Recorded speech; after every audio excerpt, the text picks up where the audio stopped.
Hello प्यारे दोस्तों, स्वागत है आपका इंटरव्यू क्लासेस में। बात करेंगे वार्षिक परीक्षा 2024 क्लास 9 के लिए स्वास्थ्य एवं शारीरिक शिक्षा विषय के पेपर के सलूशन के बारे में। आपके एग्जाम में यहाँ से क्वेश्चन बनेंगे और आपको बाकी विषय के जो ओरिजिनल पेपर है उनका सलूशन चाहिए तो आप यहाँ पे वीडियो के डिस्क्रिप्शन में आपको प्लेलिस्ट मिलेगी, वहाँ पर जाकर आप कंप्लीट सलूशन सभी का देख सकते हैं। ठीक है, चलिए स्टार्ट करते हैं अपने इसका सलूशन, जिसमें पहला क्वेश्चन पूछा गया हमसे कि अनुलोम विलोम प्राणायाम में पूरक से क्या तात्पर्य है।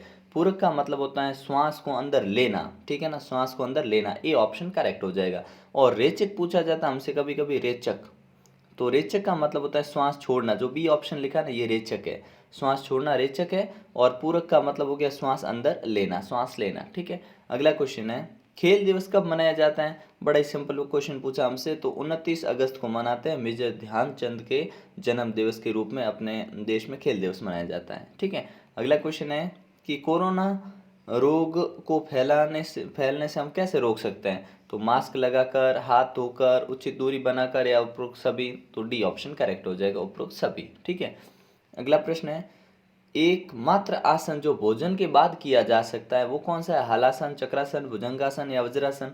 तो ये है वज्रासन। ठीक है ना, ऑप्शन अपना सी करेक्ट हो जाएगा, वज्रासन।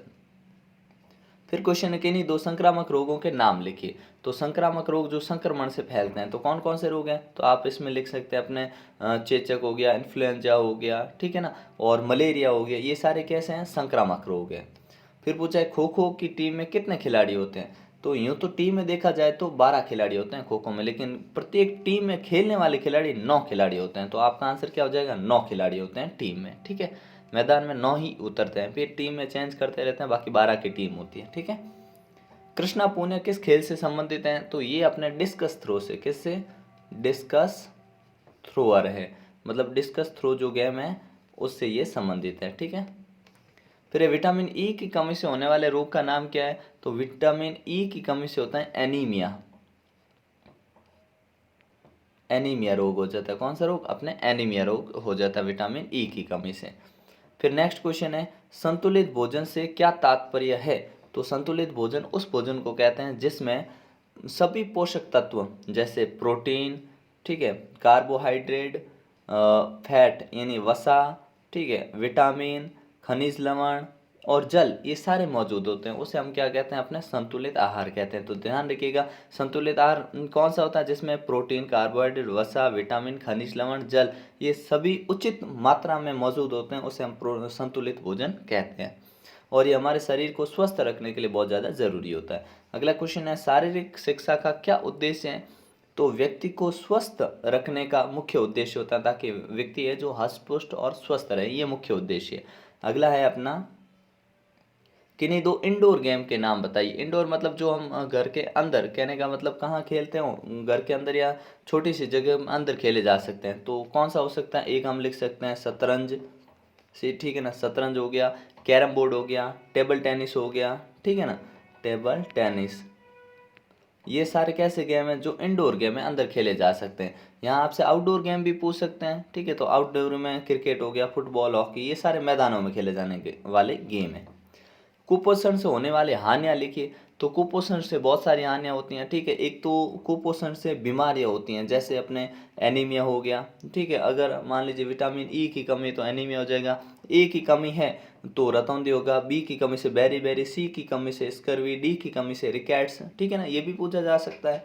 और ये सारे कुपोषण की वजह से होते हैं, जिसमें अंधापन होना, घेंगा रोग होना, ठीक है ना, ये सारे कुपोषण की वजह से होती है, लिख सकते हैं आप। घेंगा रोग किसकी कमी के कारण होता है, इसका निवारण कैसे किया। तो घेंगा होता है आपने किसकी कमी से, अभी हमने बात की कि ये आयोडीन की कमी से, आयोडीन की कमी से होता है घेंगा रोग। और आयोडीन का सही मात्रा में सेवन करके इसको निवारण किया जा सकता है या इससे बचा जा सकता है। ठीक है, अगला क्वेश्चन है हमारे शरीर में हमारे प्रोटीन हमारे शरीर के लिए क्यों आवश्यक है। तो प्रोटीन का मुख्य कार्य होता है अपने शरीर में मांसपेशियों और हड्डियों का निर्माण करना, उनकी मरम्मत करना। हार्मोन और एंजाइम बनाने के लिए प्रोटीन बहुत ज़्यादा ज़रूरी होता है, ठीक है। और इसके मुख्य स्रोत क्या हो सकते हैं, तो इसके मुख्य स्रोत है अपने दूध है, ठीक है ना, और मांस, मछली, ये प्रोटीन के मुख्य स्रोत हैं, ठीक है। और लेकिन ध्यान रखना कि सोयाबीन सोयाबीन जो है वो सबसे बेहतरीन प्रोटीन का जो है अपने अधिक मात्रा में प्रोटीन सबसे ज़्यादा सोयाबीन में पाया जाता है। ये अलग से भी क्वेश्चन पूछा जाता है कि प्रोटीन सबसे ज़्यादा निम्न में से किस में पाया जाता है। ऑप्शन एक होगा अपने सोयाबीन, उसमें से तो आपको सोयाबीन चुन लेता है। सबसे ज़्यादा प्रोटीन किस में? सोयाबीन में होता है। ठीक है, अगला है कि लेट कर किए जाने वाले किन्हीं दो आसनों का वर्णन करिए। ठीक है, तो लेट कर कौन सा करते हैं? एक चक्रासन करते हैं, भुजंगासन करते हैं, ठीक है, अर्ध चक्रासन करते हैं। ठीक है, तो इनको आप वर्णन करना है इनका। ठीक है, फिर क्रिकेट खेल के नियम का चित्र बनाते हुए उनके खेल नियमों की व्याख्या करें। बड़ा ही सिंपल क्वेश्चन है, इसको तो कोई नहीं छोड़ेगा। ठीक है ना। तो इस प्रकार से ये आपका पेपर है, अच्छे से प्रैक्टिस करते रहिए और बेहतरीन ढंग से एग्जाम दीजिए। कोई डाउट आए, कोई समस्या आए तो कमेंट सेक्शन में आप पूछ सकते हैं। ठीक है, मिलते हैं नेक्स्ट पार्ट में, तब तक के लिए जय हिंद, जय भारत।